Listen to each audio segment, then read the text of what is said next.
I won't lie, things have escalated quite a bit.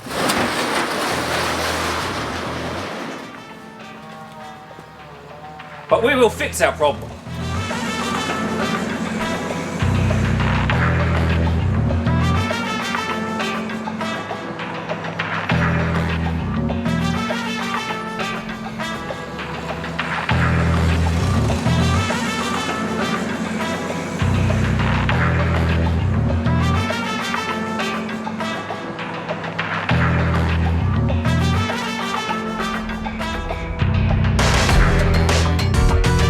Now this right here is a genuine John Goss Special. It's a 1975. The only drama is we don't have the original motor in it. That's been lost somewhere down the lines and we have no idea where it is. So in here is a 460 Ford big block stroked out to 545.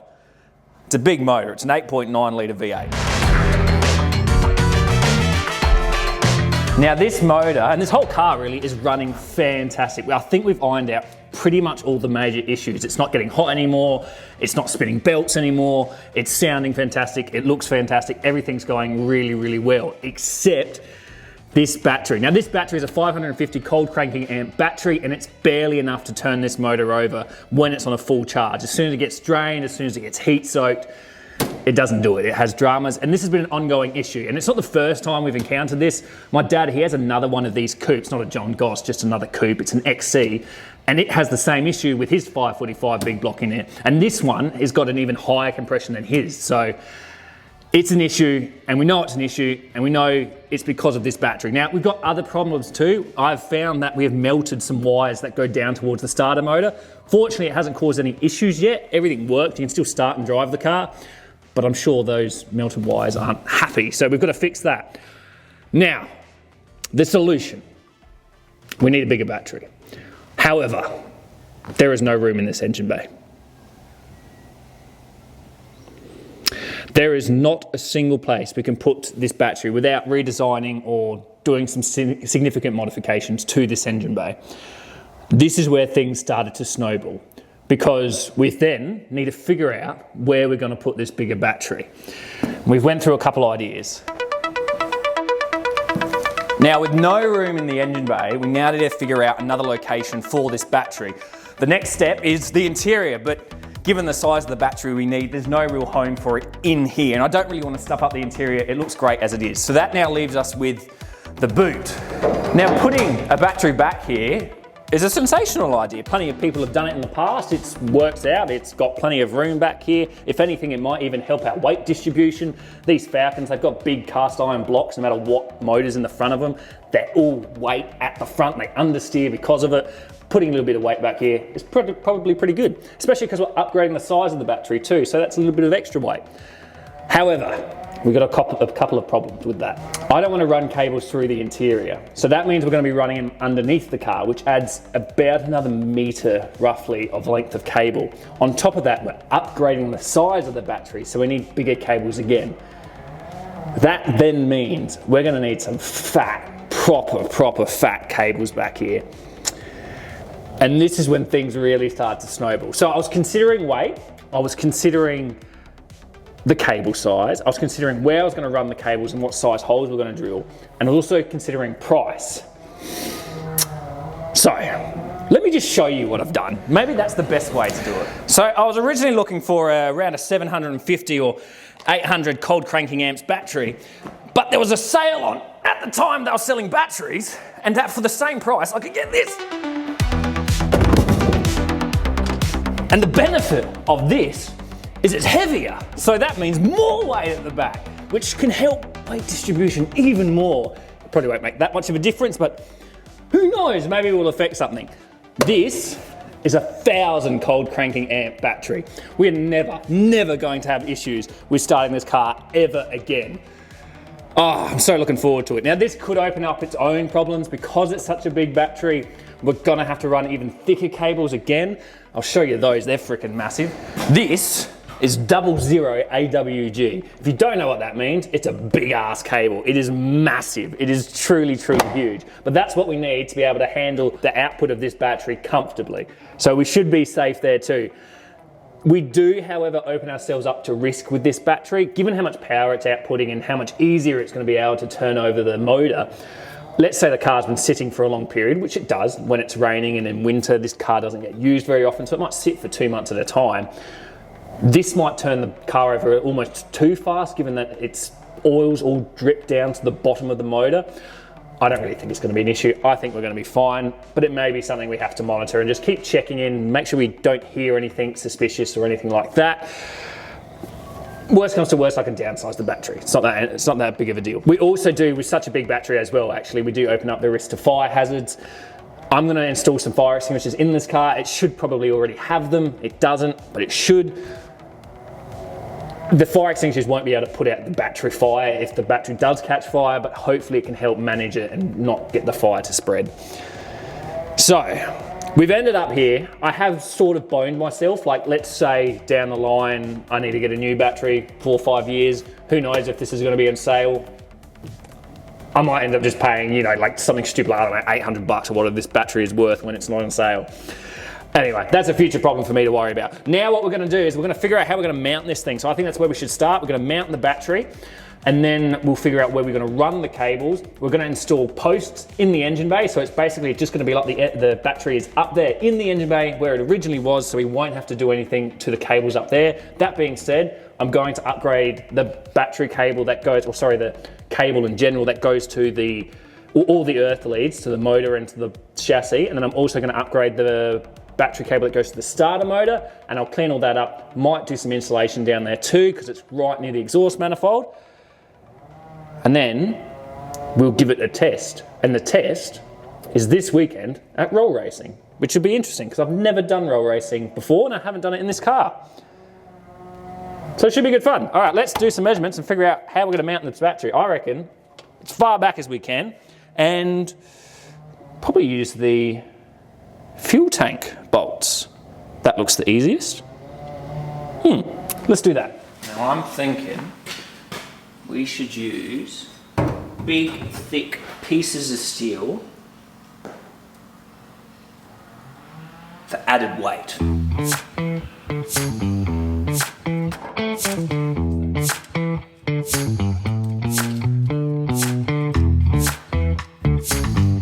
I gotta say, it feels good to finally be tackling this problem. We've had this issue from day one of having the John Goss on the road, which is over half a decade ago now. And we've never had the chance to fix it because we've been constantly chasing other problems. But now we are finally here. But that's not to say this is the last problem we have with this car that we will need to fix.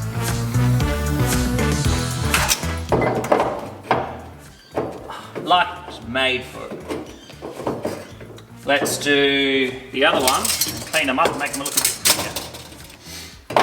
Yes, there is still plenty of other dramas we need to sort out, like the play in the steering box, the uninformative fuel gauge, and the thermofans being operated by a switch rather than a temperature sensor. However, none of this will get in the way of us enjoying this piece of Australian history, and that is why I'm so stoked to sort out this electrical gremlin. With us being finally able to go for long cruises, parking up for a cannery or a cuppa, and simply being able to hop back in the car, turn the key, and for it to fire right the way back up, ready for more.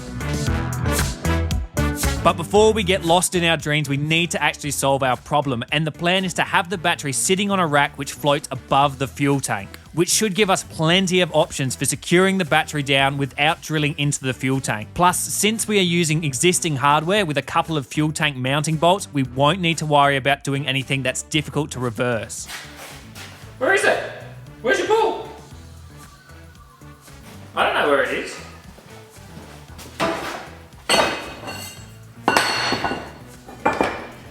Now it would probably be wise to move this forward a smidge, wouldn't it? Given we've got all these sparks and everything. I gotta love when they've got fresh new bearings, they roll so nice.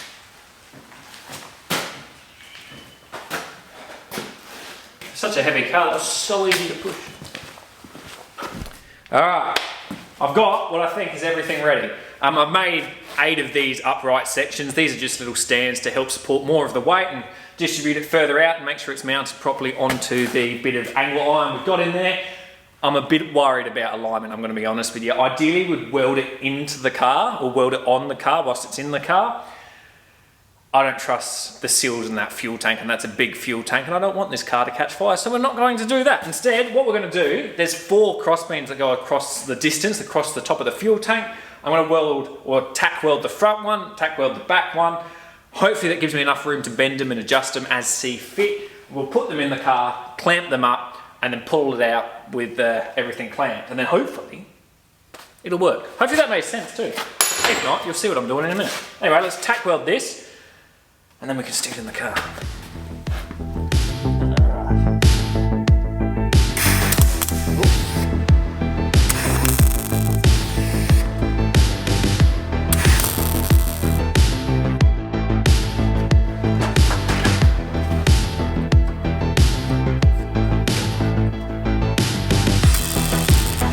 Now, this car's original motor was a 4.9 litre 302 V8 Cleveland, and depending who you talk to, some say it was a special 302 just made for the John Goss Special editions. Now, I don't believe that is true, as Ford just wanted a cheap special edition car to drum up more coupe sales. That being said, I've never driven a stock John Goss Special, so Ford only knows.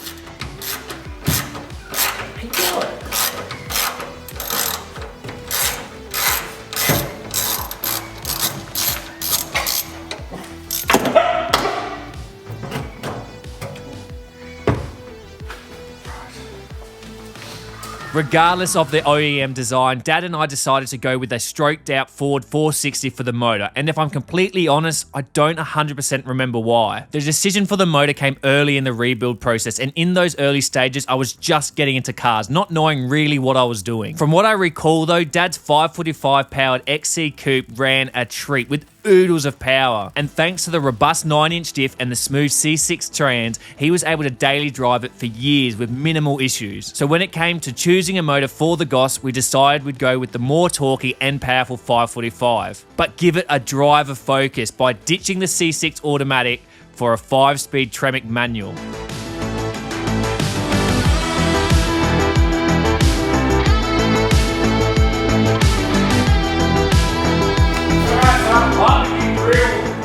It's there, in the car. Oh, it's all welded up.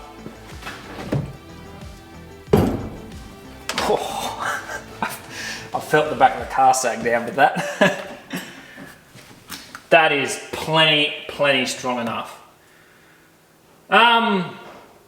Securing the battery, we've got a couple options.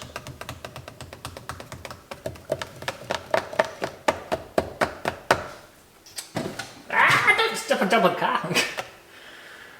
What do I want to do? I think 2 straps over. That's fine. And then maybe, do I put some angle iron in that way? It certainly would have been neater if I pushed it off to one side, but then once again, like it's a heavy battery, I think pushing it off to one side could make the car sit a bit funny. So I think this is the best option. It is a bit ridiculous though. Oh, cool. Now, I won't lie, I got a little bit carried away. I've done quite a bit. And you remember how I said I didn't want to run the wiring through the cab of the car? Well, I've changed my mind. We're running the wiring through the cab of the car. I was underneath this thing for some time, looking around, trying to find a home for where I can run this really quite thick cable. And you'll notice there's 2 there.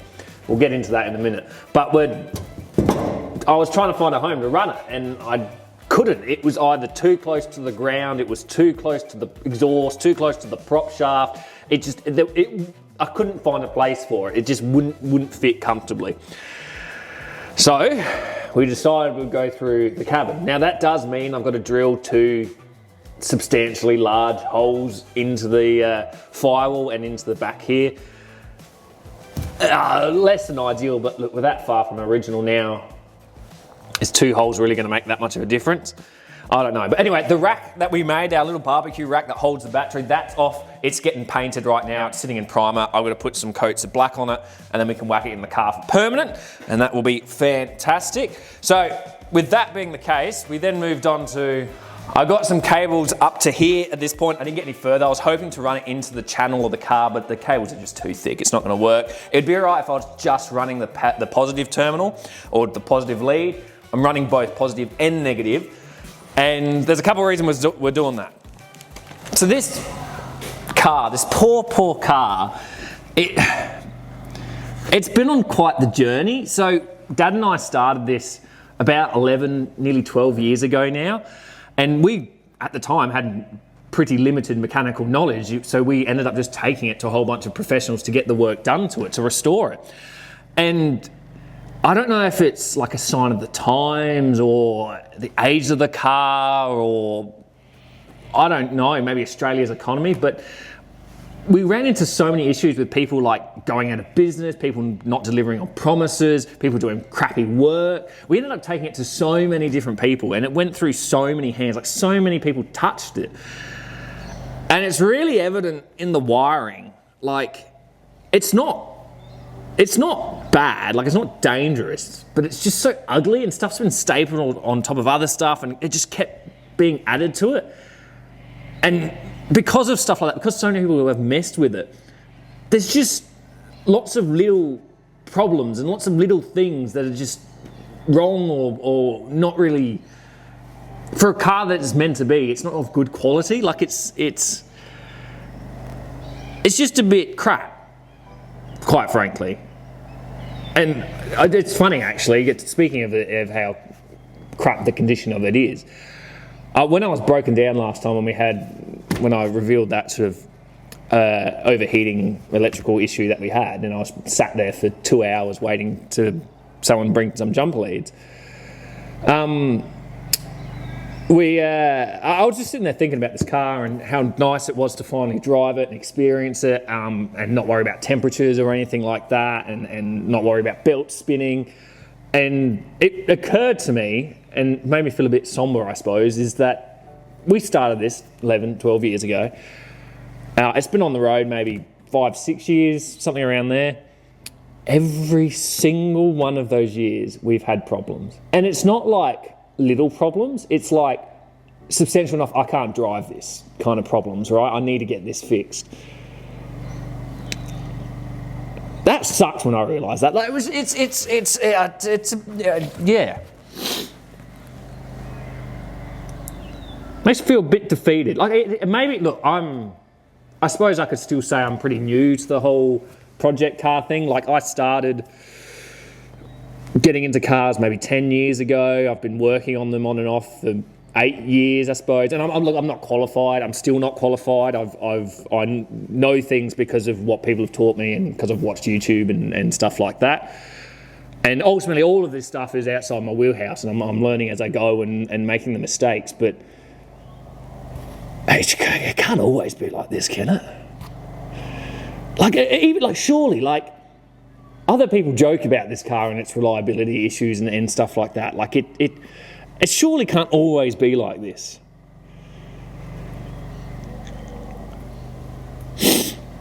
Yeah. It got me a bit down when I realised that. And there's also now, because it's so old and stuff like, for example, like the paint wasn't very good when it was painted, and now it's really starting to show. Paint's chipping off, there's swirl marks, there's cracks in the paint, there's runs that were never fixed from the get-go, there's drip marks of clear and the paint itself, all on doors and stuff like that, underneath where they're hanging. And there's other little issues too, like the radio turns itself off when you indicate and stuff like that. It sucks.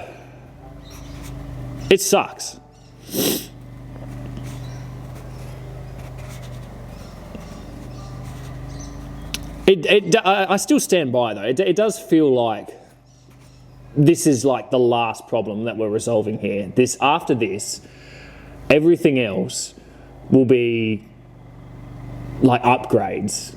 They're not fixes. They'll be upgrades because I want to do. I'll be working on the car because I want to, not fixing stuff that wasn't done or that we discovered had issues later on. I do hope that that's what this battery is, because I am, yeah. Yeah, it got me a bit down the dumps when I realised that. When it's been so long and we've just always had issues with it. There's not been a single year where I've just enjoyed the car, which is really quite sad. Hopefully we're going to change it though. Hopefully we are going to change it. A bit of a melancholy moment there, but an honest one. Hopefully I'll be proven correct and this battery will be our last major issue, but there is only one way to find out, and that's by pushing forward and finding out. With our next step being to finish running the battery cables, which yes, there are 2 of. Oh, I'm sitting on all my tools. I was going to try and put the cable through there, but it ain't gonna fit. Most battery conversions just run the positive lead to the front of the car and not the negative. The negative is just earth to the chassis, and all other negatives like the motor and the body are upgraded. We are not doing that because this car before it was repainted was rusty, and although it looks like we've saved it, I've noticed a few bits of rust bubbling up. So rather than risk a dodgy earth, I'm running the negative lead up to the front where I know the earths are good. But this could very well be something I change down the line. For now, it will be more than good enough for us to use the Joss to get it back on the road and enjoy it as it was originally intended.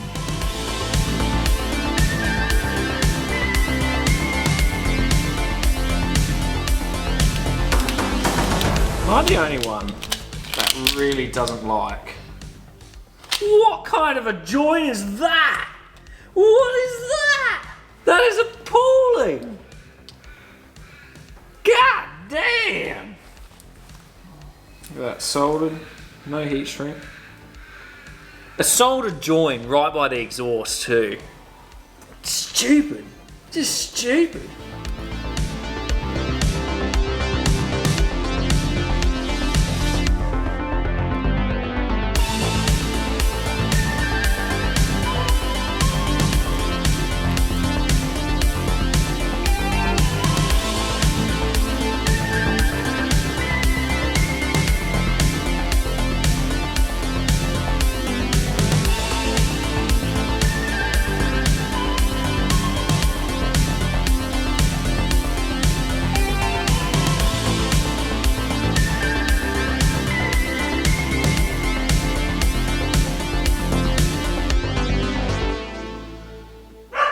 God damn, it's ugly. But it's in. And that's the main thing. This team's attacking the birds. Alright, now I just want to address the starter motor. We found a bit of corrosion on it. So I want to see if we can find, or at least give it a clean, to be honest with you. I don't need to find much in the way of anything. I just want to make sure. Oh, it's not that bad. Alright, we'll give it a clean. Quick file, and then should be right.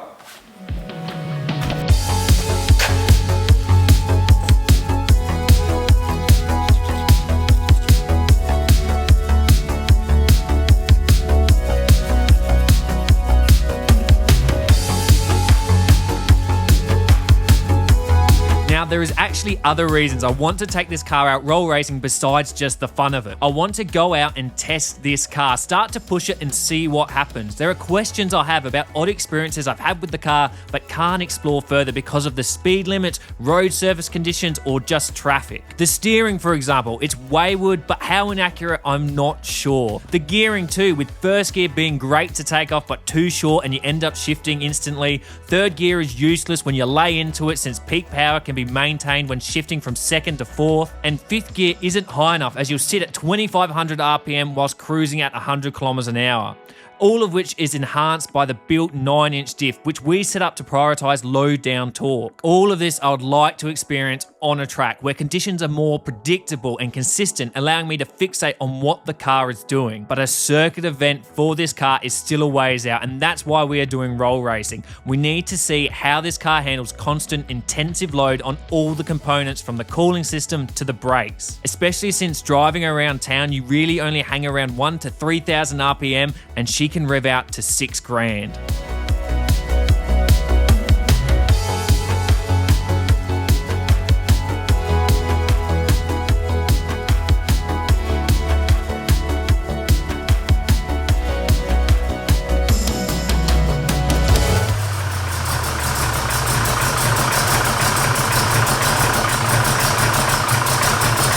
good.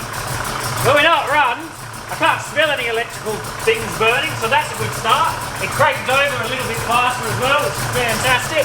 The real test is going to be, let's drive it for 45 minutes and then park it and see if it will start again. But it's getting dark, so I'm not going to be able to do that today, and I need to mount that second fire extinguisher. We've already got one in the back, I want to put another one in the passenger footwheel. Then we'll give it a test. There we go. The John Goss is running well. It's running really well, but we're not in it. We're in the Pajero Sport at the moment. I've got the John Goss on the trailer. Now, I have taken it out for a test drive, and it performed really well. I didn't want to record any of it because recording stuff is quite a distraction. Trying to keep an eye on cameras and what everything's doing, it takes you away from what the car's actually performing and how it's actually reacting to everything. And I decided, therefore, I would take it out for a drive, I wouldn't hook anything up, and I'll just listen, I would feel, I would smell, see if anything was amiss. Fortunately, nothing was. And I drove it. Oh, I'm gonna brake. See, I told you, recording, it's difficult. So I went for 45 minutes out for a drive in total. In the first 15 minutes, I was taking it easy, just making sure everything was okay, there was no weird noises or anything. And all was well. So the next 15 minutes, started giving it a bit more, just pushing it around some corners more, taking some more windy roads, making sure the battery wasn't going to go anywhere, and all was well yet again. So I decided to push it even further, and I did a second gear pull. I didn't spin a belt, it didn't get hot, I didn't lose the battery, and then, the best part, and then I went home after 45 minutes of driving, parked it in the garage, so lots of slow moving around, right? It gets quite hot. Doesn't overheat though. Parked it in the garage, turned it off, left it for a minute, let the fans die down, just let it sit for a second.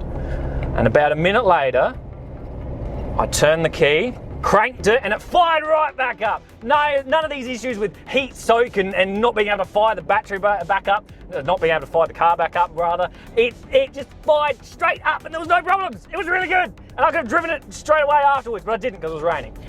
Anyway, now that it works and now that it's performed well in that 45 minutes that I drove it, we're driving out to Tailem Bend, to the Bend Raceway, and we're going to see how well it does in roll racing. Now, I've never done roll racing before and I don't really know how it's all going to work, but I figured being on such a smooth road, being on an actual racetrack would give me a good feel for some of my other concerns in the car. For example, I don't know if the battery is really that secure. It didn't move when I was banging about, but you know, who really knows? And on top of that, I do really want to feel on a smooth surface what the steering feels like, because it's a steering box and it feels like there's quite a bit of play. But you know, South Australia's roads, we don't have the best. So it's going to be an interesting test. We're going to push it, we're going to get it to heat soak, we're going to make sure it stays at a nice temperature. And if all goes well, it means we've solved every problem with it. We've solved everything.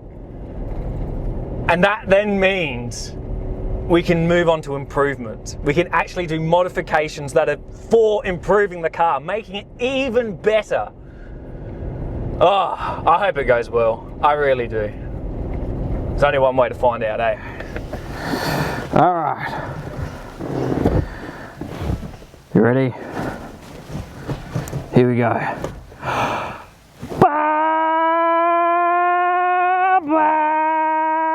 I've got the gear shift the wrong way around. I've put my clutch in to shift gears.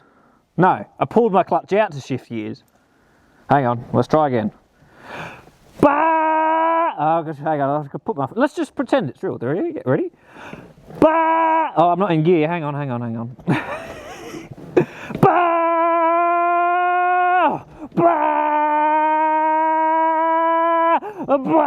Oh, I've left the clutch in. Oh, look, we're beating him. Oh my God, we're winning. Oh my God, that's so fast. We're going so fast. We're in top gear. That's me racing, everyone. I'm such a good racer, I couldn't even put it in the gear properly. Hello, you want to come up? As you can tell, we're not at roll racing. Things didn't quite go to plan. But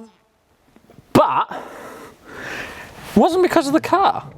Car ran flawlessly as it rolled off the trailer and then rolled back on it. What happened, we got down there and then we unloaded the car. All was looking well.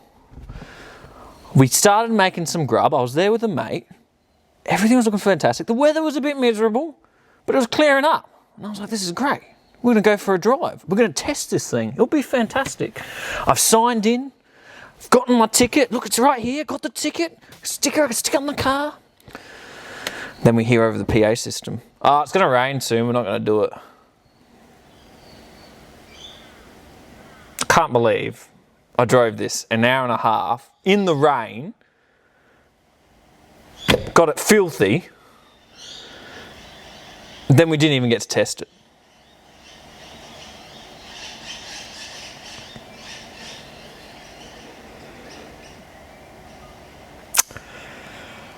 I won't lie though, to be honest with you, it's probably a good thing. So, one thing I noticed during the test drive is that this thing, so I had this thing idling, right? And it was idling just fine, there was nothing wrong with it. And I was looking at the volt gauge. Now, all these gauges up here in the dash, they're not particularly accurate. However, I have found the volt gauge is not too far out, right? It's pretty bang on. I was just idling and I was just under 12 volts, right? Sorry, just under 13 volts with the thermo fans on. Now, 12.7 volts, that's a little low, but it's at idle, so it doesn't really matter. It's gonna work, it's fine. And as soon as I revved it, even like up to like 1500 RPM, so not very high at all, it instantly had like 13, 14 volts, right? No dramas. And then I turned the headlights on because I thought, I wonder how much these headlights drain the volt gauge. Or drop the voltage. Turn the headlights on. Volt gauge, poof, off the end of the scale. It gets down to like 11 volts, like it's really, really bad. Now that's at idle, once again, when I rev it up, there's no dramas at all, it's perfectly fine. But 11 volts at idle is not great, especially because roll racing was going to be mostly in the dark. So I'd either have to sit there, rev the guts out of it, or I have the headlights off, which wouldn't be ideal. So what we need is just a bigger alternator that works at a lower RPM. Not the end of the world, it's something we can do. I ordered one, it just didn't arrive in time for us to do roll racing, so maybe we dodged a bullet. But that's right, we've been rescheduled, we've got our ticket still. I'll get another alternator when that finally does arrive, and we'll give it a test. I'm looking forward to it.